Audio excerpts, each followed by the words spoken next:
seen something or heard something and ran with it? Yeah, Or it's a situation? that's always the hardest part, right? I mean, lyrics are very difficult out of the whole song. I can sit down with a guitar and come up with 20 riffs. That's really the simple part. But coming up with some kind of lyrics, that are crafty, smart, make sense, tell a story, or maybe not make sense. That sometimes it's, I just sit down and really have writer's block, and I'll rewrite over and over. But it seems to me like I've written a couple songs, Lights Out for You being one of them. Lights Out for You is a song that I wrote for a film. So I've written a couple songs towards the film, and that's easy because I have a story on what's going on. Like that was for a boxing film. Okay. So basically I wrote it about boxing and knocking a fucker out, and Lights Out for You and Kiss the Mat or Kiss the Canvas. And so all those types of things just are there. I just go, okay, what else do they say? Ringing the bell and count to 10. There's a 10 count and, write all those things down into lyrics. But I write really good heavy metal songs when I'm mad, when I get pissed off. Somebody fucks me or something, or I get pissed off, then I'm like, oh, you mother, you write this, some heads are going to roll or something like that song, right? You right. know? That works well.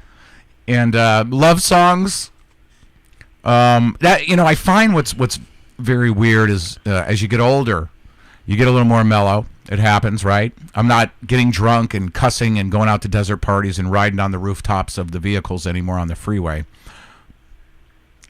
I quit doing that a long time ago yesterday, by the way, folks. But yeah, I'm not as wild as that. I'm still pretty wild, but you start getting more like you want more peaceful, right? As you get older, you want more peace. You want more everybody to get along. It's not about fucking let's tear the house down. Let's riot. Let's start a riot. Like you sing, rip the place apart. Yeah, rip it apart and throw chairs. Let's throw shit and light shit on fire. You get older and it's more about, the lyrics are, maybe I should write love songs, because it's about being together and kumbaya and, more ideas like that. So I am going to do an acoustic album because, I like that stuff. And I can write lovey-dovey or just something about feelings. It's more about feelings. Not always the negative ones, about getting closer to the edge and I'm about to break. It's not, not always that. So. Right. Yeah, it's I get a writer's block every now and again, then I get a boost or just a big push of inspiration sometimes, which I'm in the midst of one of those right now. So I have 3 songs I wrote today on my voice recorder, lyrics and all. What's your favorite song to play? Yeah, I can't pick one. There's no way. That's like if you're an artist and you paint a canvas and you paint colors and you paint landscapes and say what's your favorite color out of that. I don't think you could pick one. You could say I love the blue sky, but wait, the green grass, green's nice too, and they go good together. There's so many songs out there that I don't think I can't pick one. I could pick an awesome song from every band and probably 2 or 3 that would be on my tops. So music as a whole, I see it as notes and harmonies and the way they compose the whole thing. So I don't know that there's one that I could ever just nail down. Okay. But I like singing a lot of those. I mean, I like singing a lot of GNR. I love, I could say Appetite for Destruction is a great album. Great album. Pyromania, you got right there, Def Leppard. That's a great album. I love those songs. Skid Row, Slave to the Grind. Mm-hmm. It's got great music front to back. You know what I mean? Iron Maiden. Judas Priest. There's albums that just great songs. So, and I could probably pick like, Rock Hard Ride Free from Judas Priest. That guitar, the guitar leads in that just, they make me cream. They do. They're just fucking amazing. So, I could pick little parts of each song. And, but a lot of my favorites actually come from my son. It's the stuff that he's writing. Okay. I have to say that. No, he does write. Zax. He does write. Yeah, Zax. That's right. No, he does write good shit. I actually, the wife and I will pop on his stuff and listen to that when we're traveling all the time. He's been on the show quite a few times. Yeah, especially this year. Right. And he, hopefully we'll get him on again with his new band, Sculpture. Yeah, he's been putting it together with the guys, and that's cool to see him do that. Absolutely. I mean, he's like. You know, they're doing the goofy shit, and they're taking pictures and photos and promo shots and then videos. And, you know, it just brings me back to the days, you know, that we would all do that. You know, we'd go out, find a cool location. All right, let's just walk and take pictures and, you know, you do goofy stuff just to get that cool shot. Well, I'm trying to get him in here, but it's hard to get him in here for because of this month and next month. They're the holiday months. Yeah. Plus what I already have scheduled, and I'm like, this is crazy. Right. I mean, you've been talking with him, because you can get. I told him I'd get some dates from you and see if they'd work out, unless you're already chatting with him. Yeah, I was already chatting with him. So as soon as he wanted a particular day, but that one's just not workable, and it's fine if he has another one. But in all actuality, for me, having to balance this calendar, my wife's calendar, the kids' calendar, is give me a day of the week that works for you, and then I can go, well, this date, and this date on that day are available. Right. Well, wait till you get that bass going and you join a band. Oh, no. Then you're going to have, like, you won't believe the shitstorm of practice days and gig days you're going to have at that point. and that's one of the things with me, because there are some people that won't come sit here, and that's fine. I'm doing this because I'm having fun. They won't come sit here? Why not? I don't know. They just say maybe forget I'm just not big enough or famous enough. Oh, I see. You're trying to get the bigger names? No, not necessarily, but local people. Yeah. What's wrong with you, local people? Get down here to the Yeti. Get on the show. I've had your number 58, and the very first one was 6 years ago, and I'm in talks with them and getting them back. They actually got signed with Universal. Nice. Who did? Jeff Senior and Called to Serve. Oh, cool. And amazing bunch of guys. I just went and saw a special that they did for Medal of Honor Foundation. They're sending 60 kids to Houston to the Space Center, trying to inspire the mind and get them to. Because I watched an interview, and the guy's not. He's an American citizen now, but he's not from here. And he said nobody in his doctoral class was born American. Oh. And I'm like, wow. Yeah. So we're losing things to other people, but that's interesting. It can happen. Yeah. But it's been a nutty thing, I'll tell you. That's for sure. It's been like a Twilight Zone for the last few years. Oh, insane. Yeah. Speaking of Twilight Zone, I'm in that music video that Show Me God did the cover on. Oh, yeah? That was fun. This is the first time I'm here. Yes. You got a lot of shit. You got a Noise Factory face melter showcase right there. That's cool. Yeah, I love you. This guy, you can't see everything, but vinyl on the wall behind the camera, CDs packaged in this foam. You cut each one out and put it in the middle of it and stuck it to the wall. Got a guitar over here. I don't know if you can see that in the, from Flotsam, right? Yep. We had the Flotsam show. That was cool. Seeing you there. Yeah, that was awesome. That's where we talked. I'm still in shock over that. It's which part? Winning it and then them signing it. Yeah. Because they're like, what are you going to do with it? And I'm like, well, I'm actually learning to play bass, so I'll hang it on the wall if you sign it. Yeah. You got everybody on there? Nope. Still missing the bass player. Okay. He was back home. Yeah. That's right. Vacation. He didn't go out to the CD thing. Yeah, I saw them play. Oh, where the hell was that? At the was it the Marquee or something? But they played all the early shit. They didn't play, I don't think, anything new. So everything off of Doomsday. I think they played that whole album, man. I was just on cloud nine watching that show. I know every word to that. I hate to be a fanboy to those guys, but I was.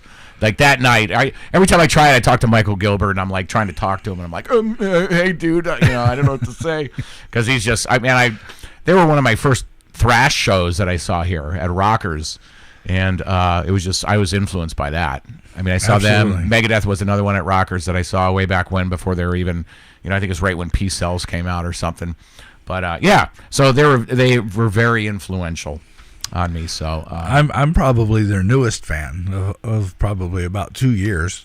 Oh yeah, I originally came from the east side of the country, and I hadn't ever heard of them. And I started doing this, and a buddy that I worked with was like, "Hey, you might want to check this band out." And I'm like, "Oh, cool." Listen to it. I'm like,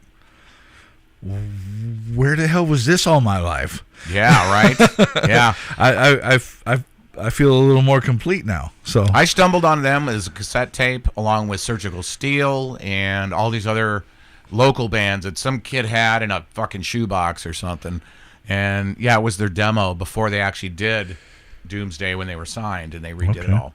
And but it had Hammerhead on it, and that was one of those songs that was easy enough to play, right? It was just kind of a picking thing, and I learned how to play that song on the guitar, and I was still pretty fresh. Those guys were 18, I think Garrick was, and all the rest of the guys were right around that age to 20, and I gotta say I was like 16 or something, 15 or 16 at the time. I was living on the streets. Long story, living on the streets in the gutters, but I was staying at somebody's house, and that's where I got this. But I would play my guitar every day to that song, and and then then they came out with the new version. I was like, oh, it's way too fast. They're playing it way faster. But no, great band, man. Them and Sacred Reich, another one locally. right, absolutely Love that group.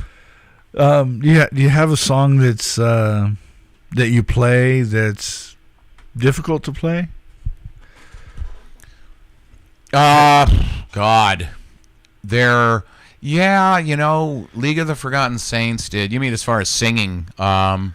Playing, not so much, because really I could just kind of write. You could write whatever on the guitar, and if it sounds decent, nobody knows. You could play it. I could play it, and so I would say there's actually Drift is a song that my son wrote the guitar riff on that, so that's hard to play. I had to learn how to play it, and he wrote it. I'm like, damn you. But no, I mean, I would have to say the one to sing is called Be My Angel, and it's on Spotify. It's League of the Forgotten Saints, and that's probably the highest song, the highest register. It's a ballad, and I went into the keyboard player and said, hey, do kind of Skid Row-y 18 Life. You're kind of this progression, but similar, and we kind of worked it out a little bit. And he went back and came up with some cool piano stuff, and we all got it together, and then I wrote the lyrics. And yeah, some of the high screams in that thing, very difficult, and every time we did it live, it was like, oh shit, This is gonna hurt. Yeah, this hurts every time. I think I got through it, and I pulled it off every time, which was cool. I don't remember really fucking that song up, but plenty of cover songs that I try to do. There's a lot that are just hard because I didn't write them. Right. And there's some, my register goes so high, and I can hit a couple of those really high screams in a set, but not for too long. I mean, you hear how low my voice is, and trying to hit those way, way highs are just, near impossible for me to do all set long. So, I'll get with a band, and the guys go, oh, he could sing high, and they pick the highest possible fucking register song for me. Like, let's do these songs, let's do these, because he can sing high, and I'm like, I gotta go. I gotta be the dick. Dude, I can't do that for a whole set. Right. I just can't. So, well, tell us about We're Through. We're Through is a new release from Noyes Factory, and this is one that's interesting enough. I knew I could get it out. It's one of those songs that my son was right. Okay, so a lot of our stuff that Noyes Factory's doing was from my band Crazed. That I wrote a lot of it, and the guys, we all kind of wrote different parts. So he wrote it kind of geared towards that because he loves the Crazed project. He redid all those songs. We went and played them out live, so he was like, this is kind of a Crazed sounding song. So he wrote the riffs to it, and it was in its entirety, and he sends it to me and goes, hey man, here's a song we could do. And I go, I dig it, let's do it. And so then I wrote some lyrics to it, and then we figured out the parts to it. So this is one. It's a newer release.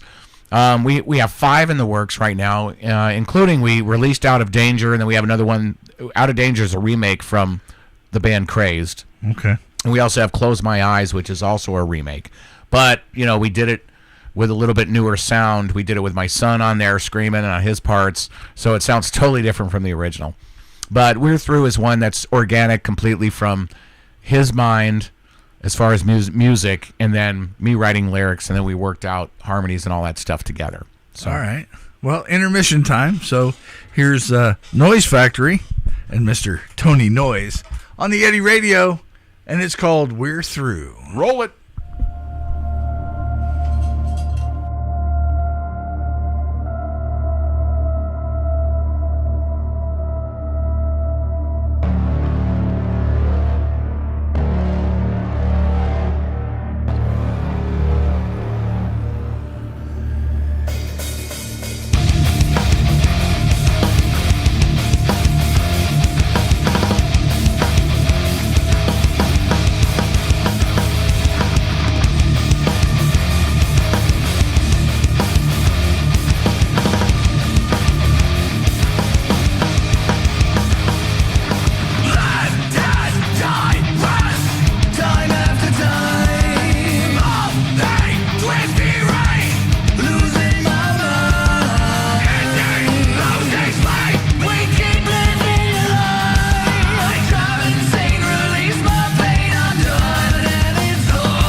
Tony Noyes and Noise Factory right here on the Yeti Radio in the Backstage Lounge.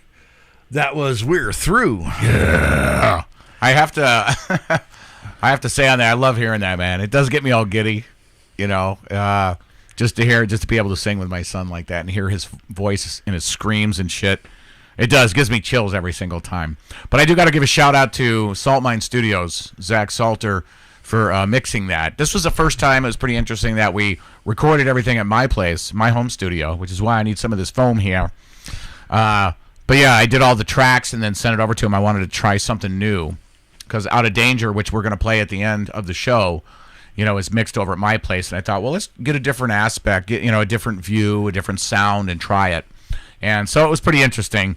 It was hard to do because it's kind of remote. And he mixed it the way he thought he heard, that he heard it or whatever, the tracks that he got. And then he would say, hey, let's FaceTime and listen to it. And I'm going, I can't hear the mix through a FaceTime if it's good or not. I go, dude, I got to come down there, So I ended up going down there, and it took us about an hour just to get everything in order and mix it up. But yeah, so it's got a different sound, a little fatter drums, and he likes pushing his drums because he's kind of a hip hop pop artist. So he was pushing the drums a little more, and that's one of those where you kind of let go because it was like, oh, they're a little too loud. But I'm gonna let it go because it's a different view, and it turned out really cool. It did. It was on the last Wide World of Music show that I did last week. So awesome. That's the Out of Danger one or that one? The Out of Danger. Yeah, I meant this one was mixed in the Salt Mine. So yeah, but that's the one that I played on my show. So you like the sound of that one? Yeah, it was cool. pretty good. That was what we did in my studio and between Zach and I. So okay, Zach's and I got to call him Zach's now. He got mad at me for calling him Zachary the other day. Right, it's Zach's now, Dad. Zach's or Zach. You don't call me Zachary. That's baby shit. I know some Zacharys that'll argue that. I know. I think it's a cool name, but Absolutely. I don't know. I knew it would come to that, Where you go from Johnny and they're like, it's John now. It's John. You don't call me Johnny anymore. What's your favorite local place to play? Dodge Theater. Which is now what? Because I've only been here since 08. I don't even know the name of it. Yeah, by far, man. I only played it for one time, one song, 4 minutes, but it was my fave, I gotta say. That I love. I got into this thing for the big show and big stage, big show, and that was such a production that it just blows me away when you have stage manager and all these stage hands running, doing shit. If Mike falls over or Mike stand, they're running out and fucking grabbing it. It's just put on so pro. And very nice. That's that, and that blows me away. We did the Roxy one time. Craze did in LA there. And that was a lot the same. Had a stage manager. He was pretty pro and, ran a tight ship. And I like that. For me, I'm like seeing the pro go down and, I was backstage at a Bon Jovi concert, just watching the lights and the way the guys were doing the banners and changing all that stuff up, and I just get blown away at that. So, I like that. And then there's a lot of other venues that are really cool that I played throughout the years, but I've done them over and over so often.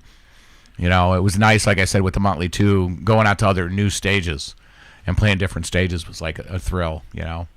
Absolutely. It's now called the Arizona Financial Center or Theater. Sorry. Oh yeah, it just rolls off the tongue. Yeah. Fucking brilliant name, guys. But I guess they're paying the bills. Yeah, whoever's paying the bills, right? Yeah. That's the way it is in this day and age. I'm like, maybe I could get my logo up there one day. I'm like, yeah, that ain't happening. Hey, you never know. The Yeti Radio Theater. That has a ring to it. Well, I would actually like to have my own venue, and I have to find the perfect address. 6149 or 4961. Yeah. Because I'm originally from Mississippi, and I know where the Crossroads are. So. All right. I knew there was something to that. I knew there was some kind of little hidden thing. That's cool. But you know what? You would probably do well, because I got to tell everybody out there that this guy is a music lover.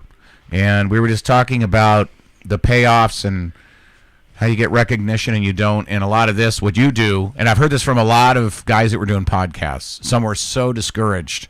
And one particular comes to mind I'm friends with, and he was like, he was get into it, and then it wouldn't roll, and bands don't promote it, and, sometimes they didn't show or didn't appreciate it, and some did, and it's just, it's a lot like the music industry. It's the same thing, I mean, we'll put out this song into an empty void sometimes, and it's like, does anybody give a shit that we're releasing a new song, and then... And some people, if they don't want to do it, it would just say no instead of yes and ghost me. You know. Yeah, I'm a big boy.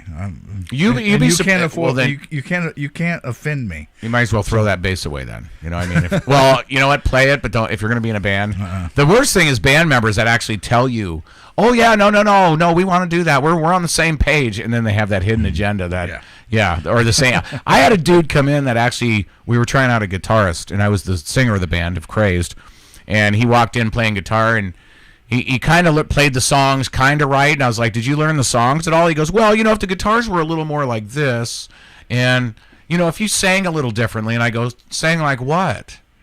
And he goes, well, if you just kind of sang with a little, and I said, well, why don't you, and I figured it out. I figured this guy's a fucking singer is what it is.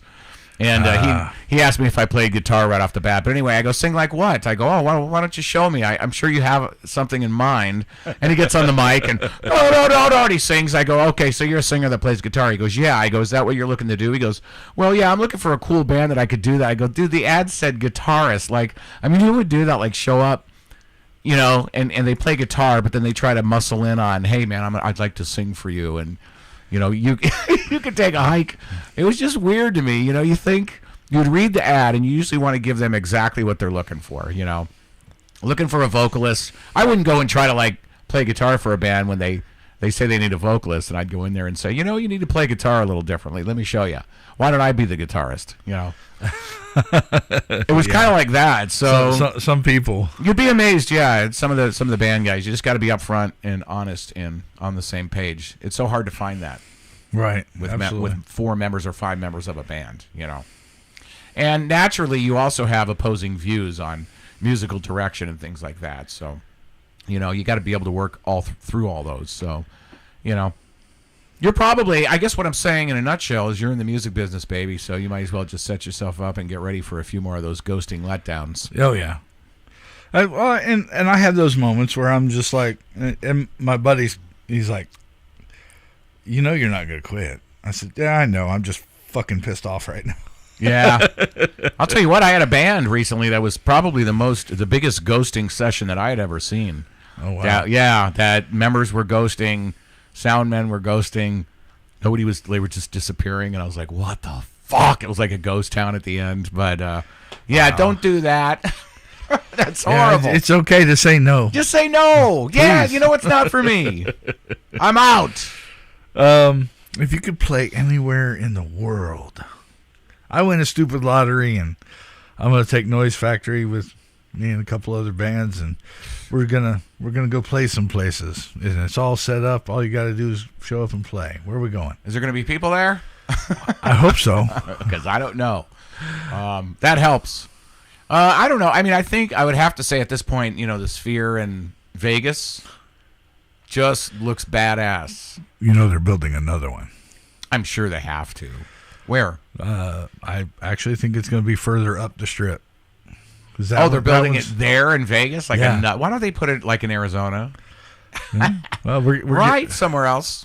We're getting all the movie studios after the last strike. Yeah, I heard about that. That's great news, by the way. The film industry is happening. It's going to happen here. It's all moving to here. About time. I've been trying to get that to happen. Everywhere from Buckeye to North Phoenix and. Dude, that's right down the road. Right? It's like right down the road from not only you, but from me. It's a dream come true, kind of, sort of. Because I often dreamed of, because I'm an actor too, and I just acted in a film, and it was a military type thing. I acted like I was dying, getting shot, but anyway. Hey. I was asked to do another one. I was just asked to do a bar fight in another film, so there was guys on the set. But anyway, yeah, the film industry is like, it's hard, it's difficult out here, and, I talked to booking, agents out there that would book me auditions for films and stuff like that. I have a buddy, Sean Berube, who already lives out there, and he's gone through that whole circuit, but you have to be there in L.A. because they'll call you and go, hey, you got to be here in 2 hours. And from here, I'm like, yeah, you can't make it there, It's impossible. Did you forget I'm in Arizona? Well, no. I mean, actually, she was honest and upfront. Like I talked to 3 of them, and they were like, you need to live in L.A. because that's what I'm going to do. I'm going to call you and say, can you be here in 2 hours? And I was like, no, I can't do that. Not anymore. So I'm very pleased that it's moving out here. I hope it's successful, and I hope there's just tons of work because, I'm ready for that. Well, between them and the chip plants, we're probably not going to have enough people to do the work. So there might be some extra left over. Maybe somebody will hire my ugly ass. There you go. They'll squeeze you in somewhere, I'm sure, you know. What's the craziest thing that's ever happened on stage? Tom Jones, women threw their underwear at him. And yeah. Everybody cried over Elvis. And just lots of shit. I mean, I can't really say, like, there was always crazy things going. Like, the Motley Crue thing was crazy. And mainly, we were playing guys that people eventually saw Nikki Sixx, or they saw Tommy Lee, or they saw Vince Neil. You know, I mean, you watch that long enough and you do a good enough job. I think Atomic Punks were like that when they had Ralph in the band. Remember, I saw them in Hollywood before they're Steel Panther now, right? The singer was doing the David Lee Roth with Atomic Punks. And I could have swore I was seeing Van Halen after a while. Like, after a while, I was visually and I was hearing it. It was done so well. So I think, when you do that and you do a good enough job to where they at least, believe that, you have the crowd and the girls going crazy, because Motley Crue has girls running after him. Vince Neil's got girls all over him, right? I mean, back in the day especially. Well, yeah. When they were starting out. They were talking about fucking in the bathrooms and getting blowjobs every time they went into the whiskey or wherever, the Rainbow. So I had crazy stuff like that. I mean, one of the craziest things is I walk off stage, and this is one of the things they're thinking I'm Vince Neil or whatever, but I walk straight off, and there's 3 girls sitting there, and they were all together with their arms around one another. And, I mean, they were together, it seemed. And the one in the middle was the boss, if you know what I mean. But she just looked right at me, and they had beer in their hands, and they were like, if you want to get laid, you come with us right now. And that was like I was like, what? She goes, you heard me. Yeah. So that to me was like crazy. Like, I mean, that's crazy. Like, right? Like, there's no cut to the chase. Hi, how are you? Great show. None of that. It was like, you want to fuck? Right now, you go.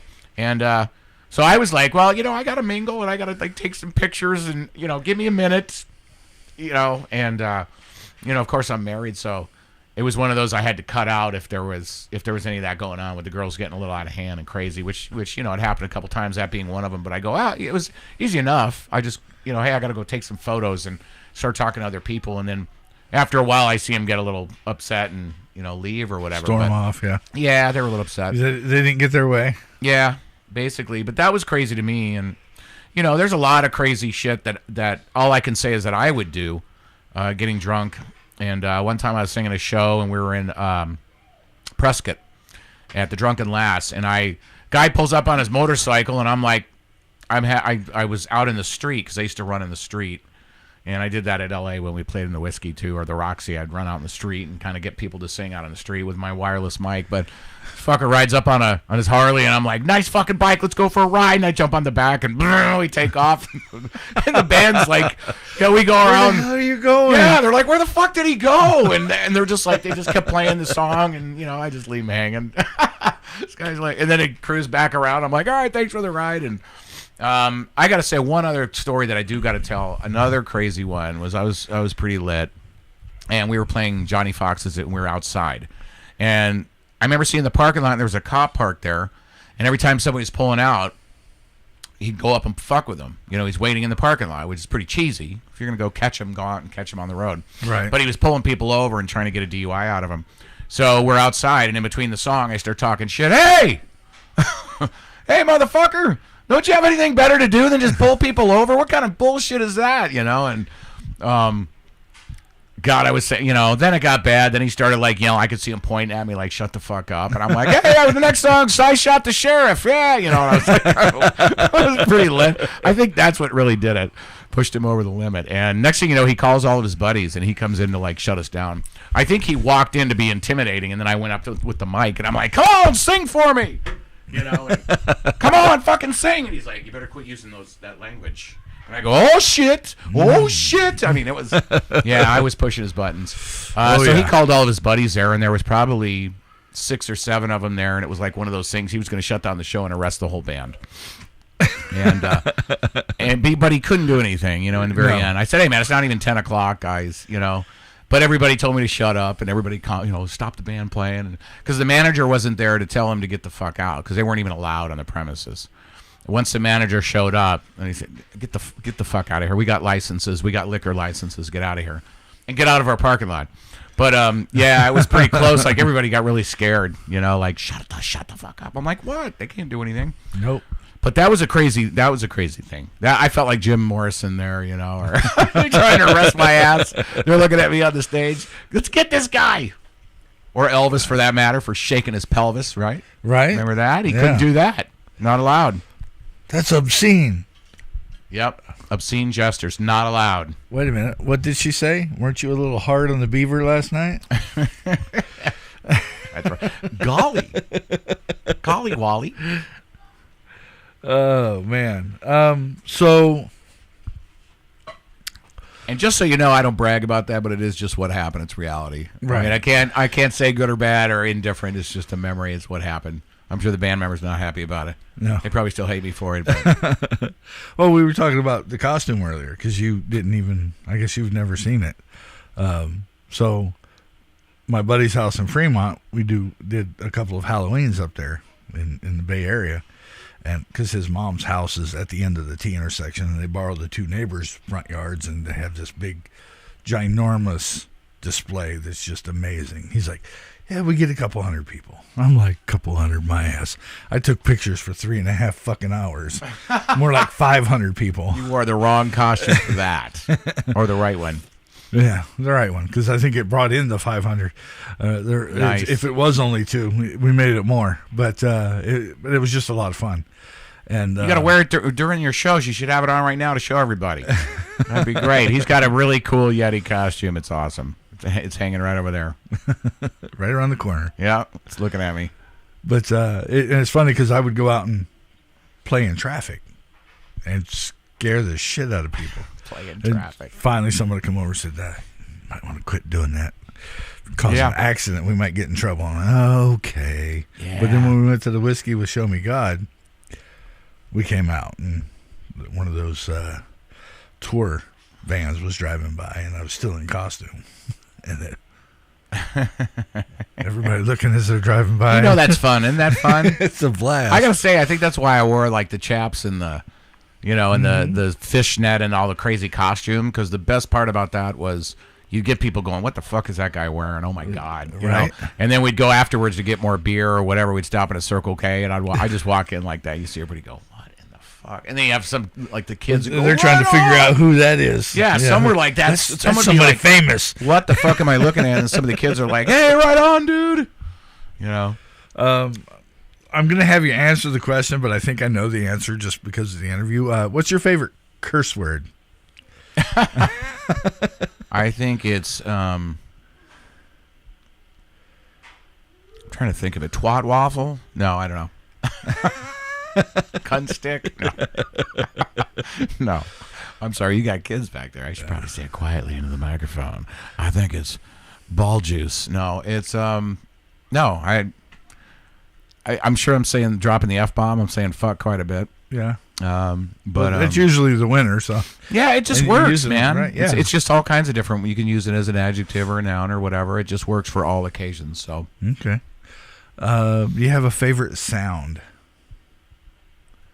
You mean like a fart when I fart, or when I just do something out? Guitar, singing, anything. I'd say favorite sound. A sound that you hear and you're like, that's a great question, because I don't know. No, there's not. There's really not. I mean, there's a lot of different sounds, I mean, I like instruments, all of it, when you put together in a symphony. I don't think there's one specific one. Any sound you don't like? Probably lots, yeah. Yeah. It's I don't know. I'd probably like getting bitched at or something. I even had like, getting yelled at a job or something. I couldn't stand it. And I said I'd never be able to be in the military, because that guy'd be like, get down, give me 50, motherfucker. What's wrong with you, you piece of garbage? And I'd be like, fuck you. I mean, I don't think I can handle that. Right. So that, I got a problem with authority. That's what it is. Okay. Now, and bad music, out of tune, off drum beats, like not on the click. When you fuck it up, when you do a roll and you don't come back in on the time, it sounds bad. Play with a click. Tune your guitars. These are questions that were sent to me by a friend of mine, somebody that does big interviews. He has them. So sweet. And it just adds a little fun to the interview. So you got any turn-ons? Probably lots of them. Your biggest turn-on. Biggest turn-on?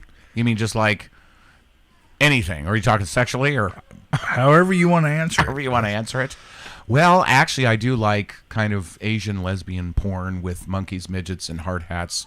Throw in a little bit of peanut butter and some feathers with a rubber band or two. It really makes for a fucking awesome video. That turns me on. Quicker than shit, I'll start touching myself till tomorrow.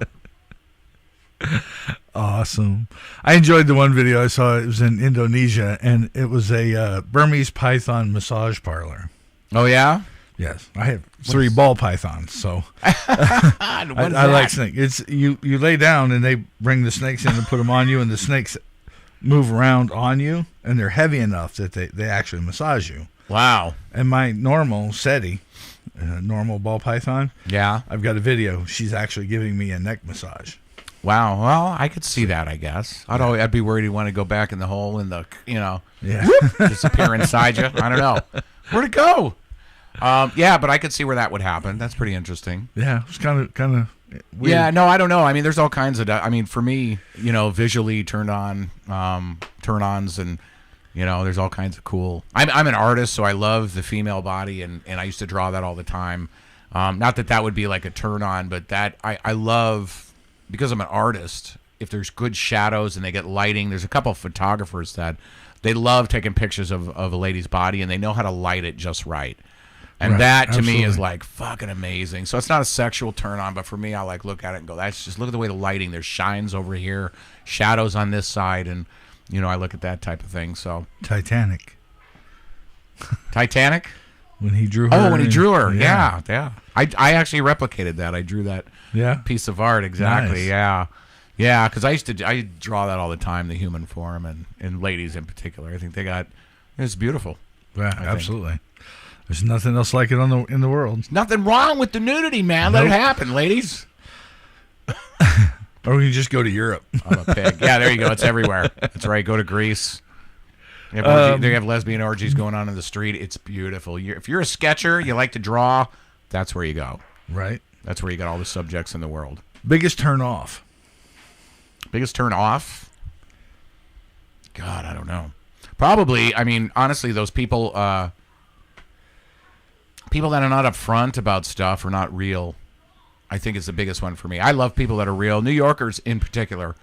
They're loud. They're like, fuck, you sounded like shit. The lights look like ass. And you're like, Right. I remember going there for a show that we did, and the one guy, he hated the lights, and he went to the light guy, and he goes, look at them fucking lights. Them lights look like shit. What the fuck you trying to pull? And the guy goes, fuck you. And he goes, well, put some fucking red in there. He put some red. Fuck off, and he put red. Is that better? Yeah, fuck you. You want a beer? Yeah, I'll get you a beer. And I just love that they're just like, they're honest. You can just say it, and then they go, hey, I'll buy you a beer at the end of it. Yeah. And I love that. So anywhere else, somebody throw a punch. Yeah, absolutely. They'd be in a fight, and I don't think they do that in New York.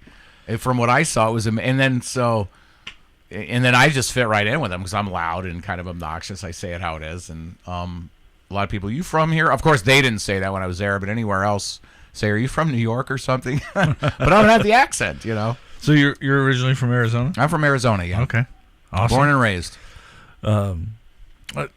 Somebody had said something about New Yorkers being assholes, and Isn't it beautiful? I've done the math, and the amount of people I forget what the actual number is, but it's like 26,000 people per square mile in New York City. Huh. Yeah. When you have to fight for everything to probably include cross air. The street. Yeah, right. Air. You're going to be an asshole when there's that many people. Yeah. Imagine how many people you went to school with, and there's how many people on the basketball team, how many people on the football team. Yeah. And when we played that show there, I spent 3 hours in New York there, and I'd love to go back and spend longer. That was not long enough because I loved it, man. I mean, the pizza and the people and the whole thing, but the driving is horrid. That's the worst I've ever seen. the guy driving the van, Daryl, was doing a fine bang up. He kind of drove like shit anyway, so he fit right in. But no, they cut you off, and the bus, the bus has got to get out in the street somehow.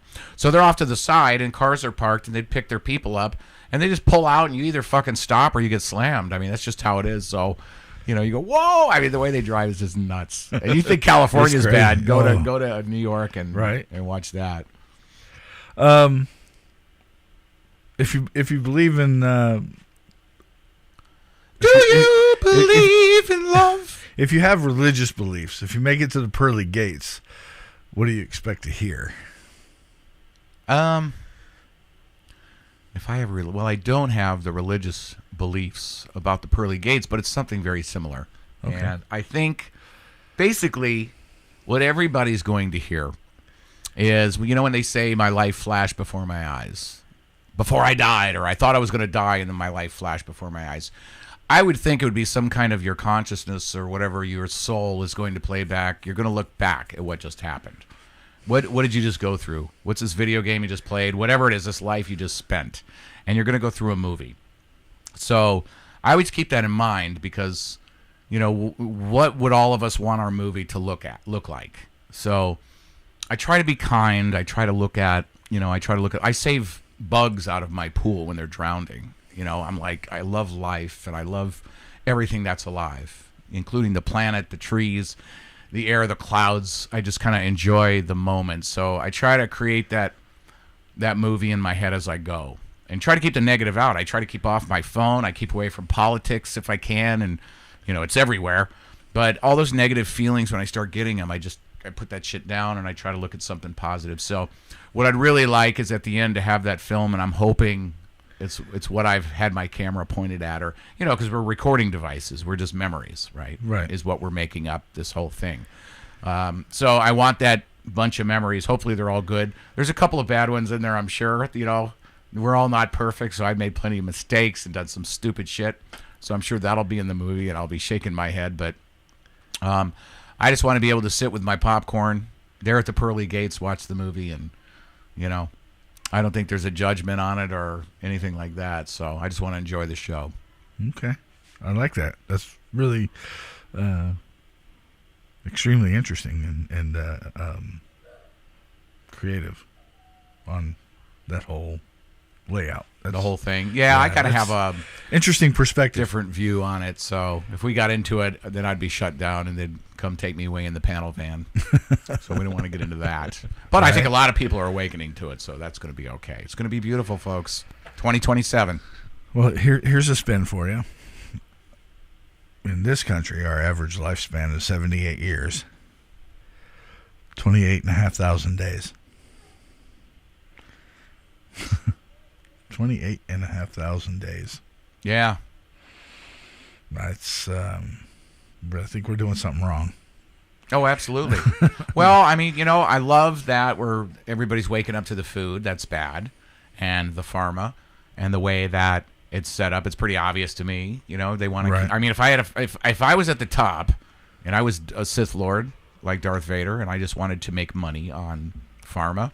Yeah. I mean, you kind of have the Drug and Food Administration all in one. That just says it all.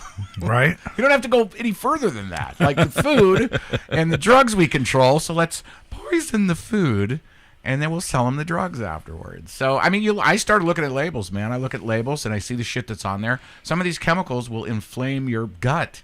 And these are why people are getting sick and blowing up. And, there's a lot to it. So I try to eat more organic, if you will. Just read the label.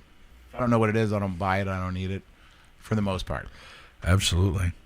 I know my daughter sent me a bunch of pictures from a particular store she shops at, and all their favorite stuff had bioengineered food product in it. And I'm like, wow. Why would you want that? No. Like, yeah, and even GMO, genetically modified. Right. I'm like, why do you want to buy vegetables, fruits, or whatever that are... why? What are they doing to them? We don't really know. But, I got to say, I think for the last few years, since 2019, we've seen how much they really care about people and how much propaganda and bullshit can be put out there to make a buck. So that opened up my eyes. For me, it was just like, now I'm seeing like how bad the food is, and now I'm looking into it more because I think we just trusted them, right? Like, oh man, if they approved it and put it on the shelves, it's fine. Come to find out now Kellogg's has got all kinds of crap in it, and they make 2 different kinds of food. Overseas they have 3 ingredients. Here they have 102. Right. So yeah, it's kind of insane. I'm all for cleaning all that shit up. I think we'd live a lot longer if we just really went back to basics. And I used to wonder about that because you'd have home remedies that worked forever, right? These were home remedies these are stuff you get off the planet, and you put them together and you mix them in a bowl, witch doctor shit, whatever you want to call it, and it works. Well, all they're doing is everything comes from the earth, even those chemicals they're making. So they're grabbing stuff from the planet and they put it together, and it may be a temporary fix, but it's hurting you in the process, and or it's just hurting you. I mean, who knows? Well, and with us living longer lives and all of that, I think the world's population right now is somewhere right around 8.2 billion. And some genius has stated that the world's capacity, the planet's capacity, is like 10. So what do we do when we reach capacity for humans? Because we have to have land for farming, for livestock, and right. So and who said 10? We don't even know who he is. Some scientist, some dude. Yeah. Some dude said 10. Well, it was a group of people. They've come to a conclusion that with land mass and requirements that are livable places, non-livable places, that 10 million is or 10 billion is roughly, and it could be we could probably sustain a little bit more than that, but it's just a rough number to go off of so that we can set some sort of goal. But the doctors probably need to quit saving people, maybe. I don't know. I don't think anybody should have to die, but it's coming. Well, I look around on that theory, and there's a bunch of guys that are saying that we can only have 10 billion people on the planet. But I know that if I drive from Phoenix out to Wickenburg or something, there's a shit ton of land just there. It's all over. It's fenced off, and nobody's on it. And so and then I drive across the USA, and I was touring. Right. There's land mass everywhere, just barren land. You know what I mean? So I think there's plenty of land. I think they keep everybody in little groups. They put a Walmart there and a little something. Look at all the clusters of cities, and they keep us all clumped together. Why? I mean, that's the only place you're able to buy. You know what I mean? And they keep everybody in control. And you can look at Arizona, the map of it, and there is like these little cities, and there's all this extra land everywhere. And they have every excuse in the book why we can't, because there's trees or forests and natural this, and we can't. But honestly, I think there's plenty of room. And I think if we got smarter and didn't just make everything concrete, and we came up with better technologies, get rid of what we're doing right now, have more grass, and you could build homes that were a little more, eco-friendly or for the planet and all that stuff. Have people grow their own food would be great. Give them enough land. We don't even have enough land now to grow our own food. I have a tiny little garden in my backyard. But if you think about that, if you just took it at a whole new angle and just thought, let's start building it, not in some of the ways they're talking, like you own nothing and be happy. I'm talking about actually you own a bunch and we all help one another and we build together and we have things that are not going to destroy the environment in there, or the animals, push all the animals out, with concretes and all what we're doing. Get rid of all the bushes and trees. But, I think there's a better way of doing it. I think it's coming because the ways we've been doing it has been the same old thing, We just build these cities and put skyscrapers and all that. All the animals flee and there's a way that we can all live together here peacefully. And I'm with Elon Musk. Let's go to Mars. There's a whole nother planet there, right? Right. Why not?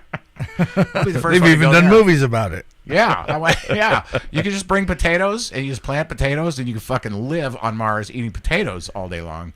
And there's a face up there that you can walk inside of and put your hand in the little thing. And then it create what was that, Total Recall? You put your hand in there, get your ass to Mars, and then it fucking creates a big it puts air everywhere. And then the chick with 3 tits is there. Right. Who doesn't want 3? Who doesn't want 3? And maybe they should be on the back instead of the front. I'm trying to think. Yeah, that's probably a brilliant idea. Well, it depends on where you want to enter. But wouldn't 3 be too many? I guess it wouldn't. You'd have a hand in hand and a I guess it would work out. Any more than that, you're fucked. 2 hands and a binky.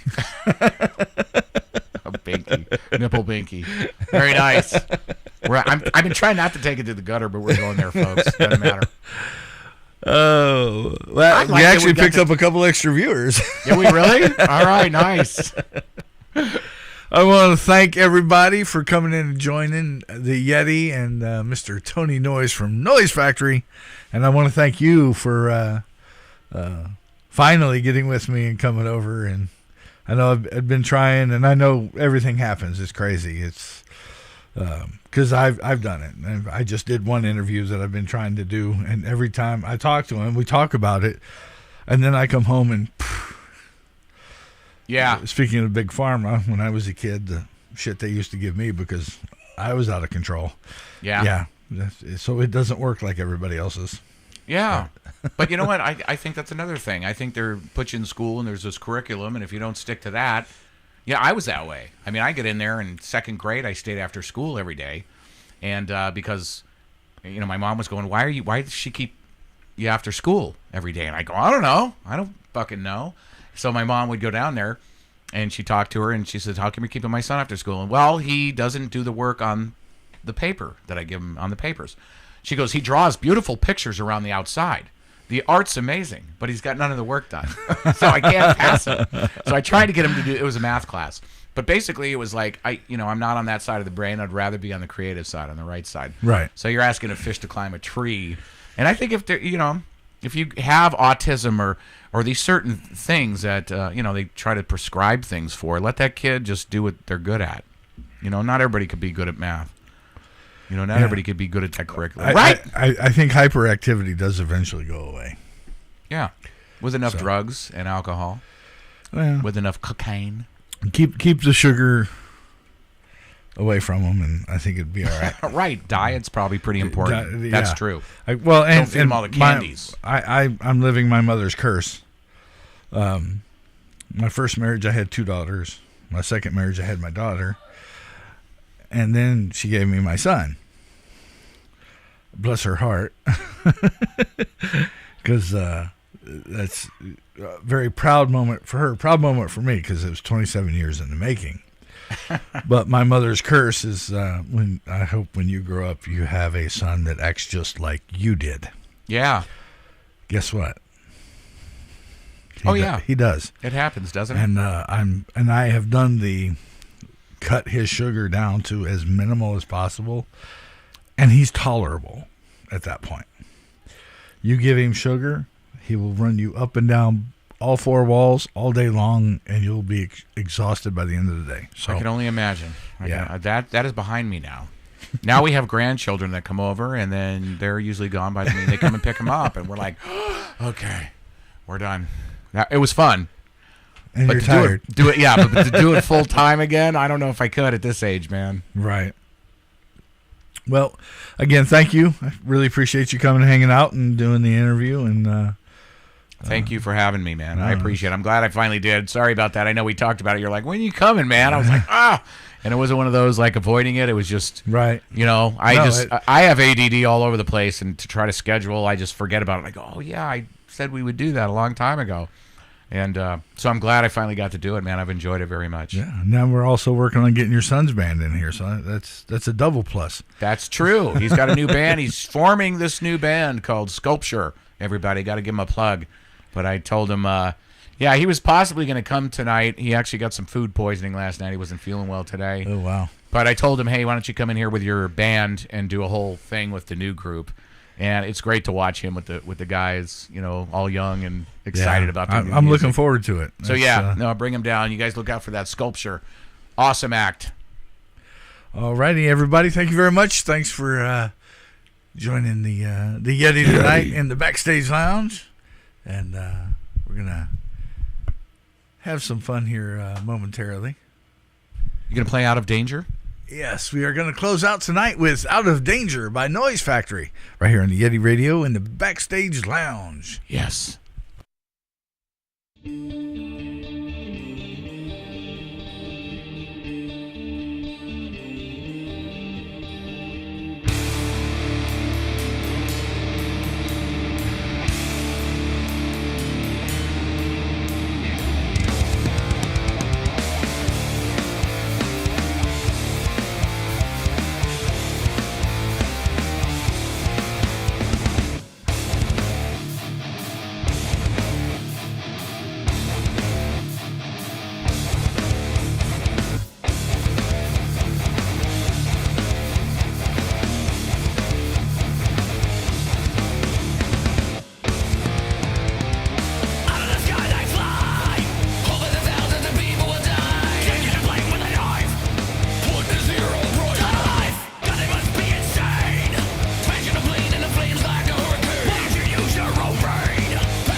Yeti Radio, powered by DavidLeeImaging.com.